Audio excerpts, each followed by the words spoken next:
A rwan y gemwaith, mae gen ti lot o emwaith. Oes. Oes. Dwi'n teimlo bod gennau lot o ryddid efo gemwaith. Pam ti'n meddwl bod gennych chi lot o ryddid hefo gemwaith? Achos bod fi jyst yn medru dewis pigo beth bynnag dwi'n licio. Dwi ddim yn teimlo bod fi'n gallu gwneud hynny efo dillad. Ie. Rhyw fath. A hefyd am bod fi'n gwisgo dipyn o ddi, mae'r lliwiau, pethau lliwgar a lle yn jyst yn codi'r outfit. Mae'n rhoi pop bach i beth o dydi? Ynddi. Mae hwn yn bendant yn mynd i roi pop. Ynddi. Mae'r sparkle bach yn efo, a mae'r pop o lliw. Oes. Mae hwnna, fel ti'n dweud, ar ddi. Ia, ynddi. Mae'n lyflu. Dwi'n cymryd felly bod ni'n cadw hein. Ynddo. Lyflu. Dwi'n meddwl bod Dona di ffindio mynd trwy'r gemwaith chydig anoddach, achos dos i'n amlwg bod hi yn cysylltu emosiynau ac atgofion a pobl hefo'r gemwaith. Oedd o'n wahanol iawn i fynd trwy'r dillad. Dwi'n meddwl bod fi wedi cael hon yn restant pen nes i adael rhywle ni wedi bod yn gweithio am flynyddoedd. Ges i hwn gen y plant drwy blwyddyn.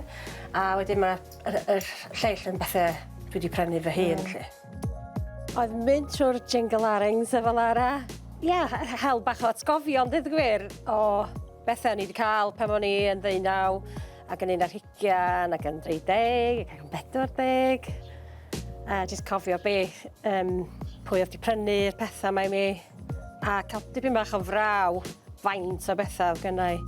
Hei, mae'n siapio yma. Da ni'n haneru y gemwaith. Yndan. Na i fynd ati i bolisio a llnau nhw. Os wedi di orffan didoli gweddill, ella wedyn fedrwn ni osod nhw mewn lle sy'n bod chdi'n gallu gweld nhw gyd. Reit, so didola di'r gweddill. Iawn. Ga'i'n hadach allan, a na i'n bolisio nhw i chdi. Oce. Diolch yn fawr.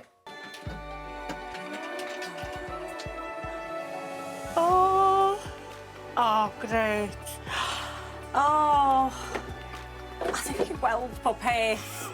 Dyn nhw ddim mewn bocs wedi cael ei stwffio i fewn yna. Dwi'n angen dadglymu dim byd. Ffantastig. Nes i orio ddadglymu i chdi. Guys.